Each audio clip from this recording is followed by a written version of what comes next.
Greetings and salutations. I know it's been a while. I've been sporadic about my videos. I'm going to talk about why I'm excited to realize that I'm bored. And I will talk about it also has a lot to do with why I haven't been doing a lot of videos. They're related. Sometimes we keep ourselves really busy in order to keep ourselves from feeling something uncomfortable. For me, that has been boredom, and I just realized it last night. Now, partly I am choosing not to get a vehicle until I can pay for one in full because I've learned the hard way financing is just not the way to go in my current situation. So I have long days, 12 to 14-hour days with commuting on foot and bus. So by the time I get home, I'm exhausted and I just go to sleep, which also makes it easy excuse for me to not do anything creative.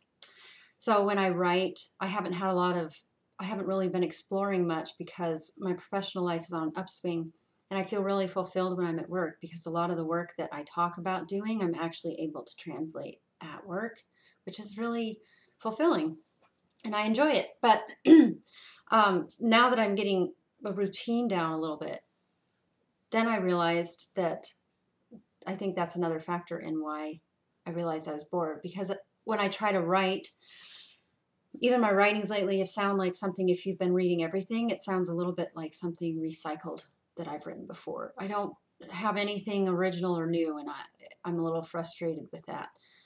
So yes, I guess part of me is craving some newness on some level, and I'm not sure what that is.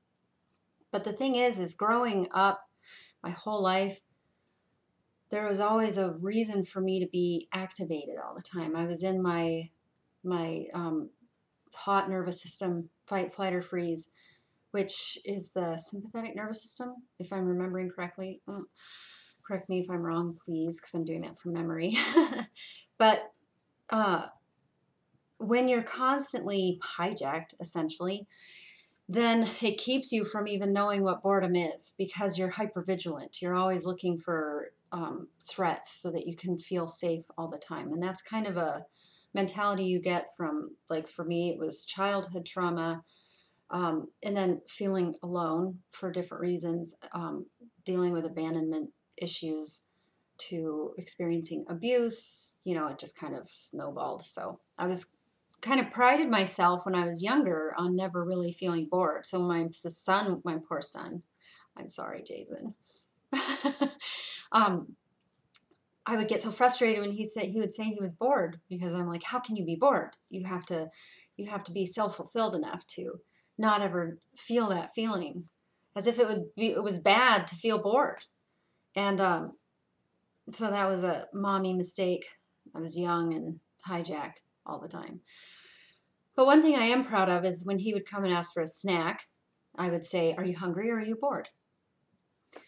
And he would actually pause and he'd listen to his body and he would let me know.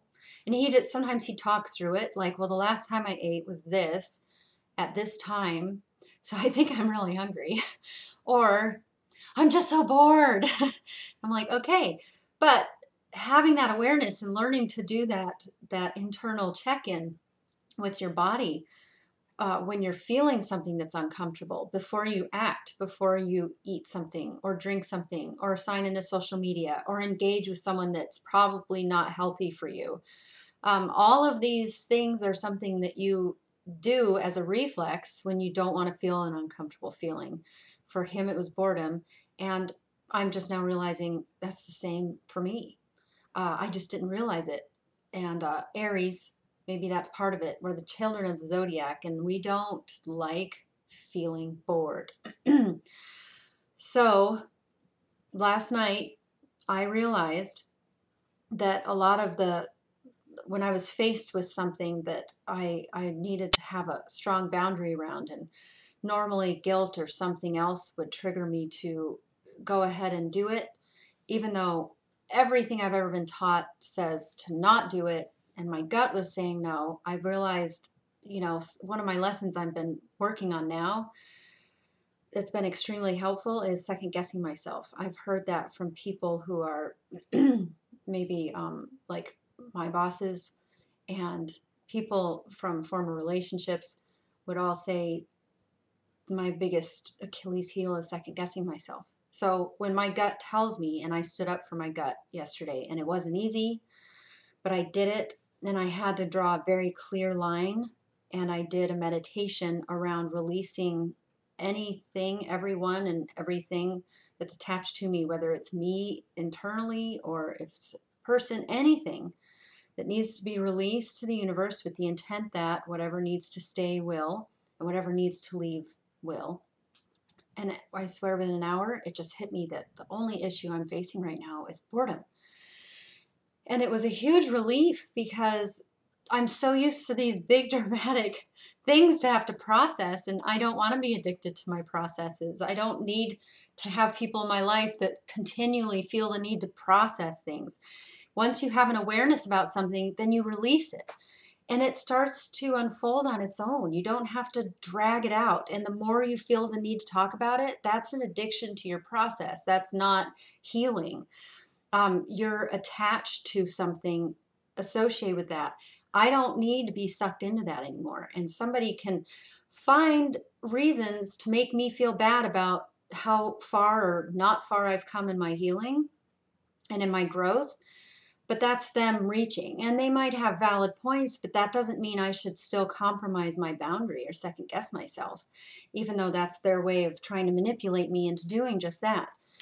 So that for me was a huge demonstration of how far I've come to say no to somebody I care about.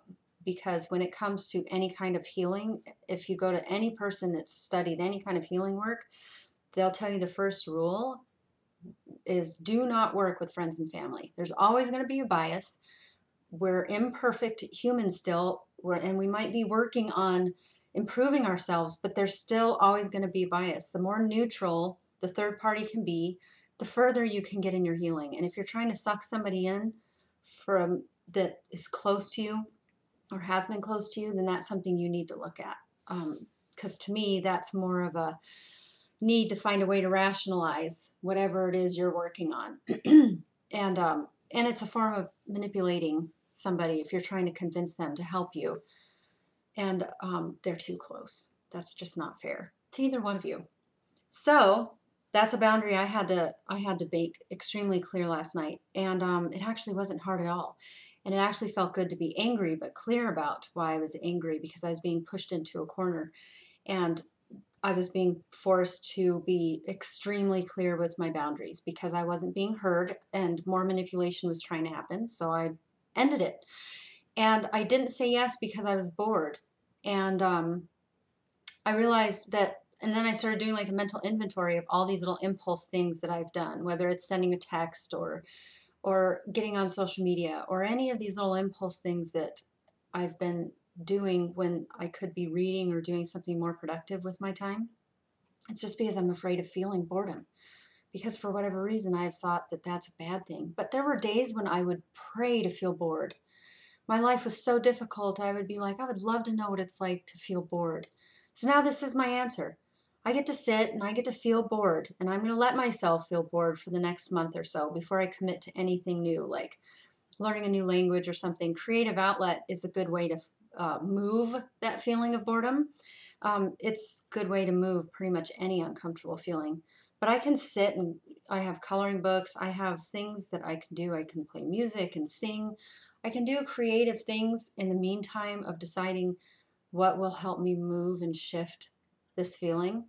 But I think it's important to spend some time with an uncomfortable feeling so that you're familiar with it, so that it doesn't control you. Because if you're avoiding it and you're doing things on impulse in order to avoid this uncomfortable feeling, then it's controlling you. And I like, and I talk about control a lot, I know, but I like to know that I have, it is a sense of control to feel peace and contentment even when I'm bored, and to not have any need that drives me. I'm just living in the moment and I'm learning how to be. I've learned how to be love, and that includes myself and standing up for myself when needed. And now I'm learning how to just be. So I'm going to be with boredom. no matter how uncomfortable it might make me sometimes, I'll get out a coloring book, you know, and put on Netflix and color or something. But try to control the impulse to do things that are not healthy or productive when I am feeling those feelings. The more familiar you are with the feelings that you don't want to feel, then the less they have any power over you. So that's why I'm excited about realizing I'm bored, because it can just be that simple sometimes.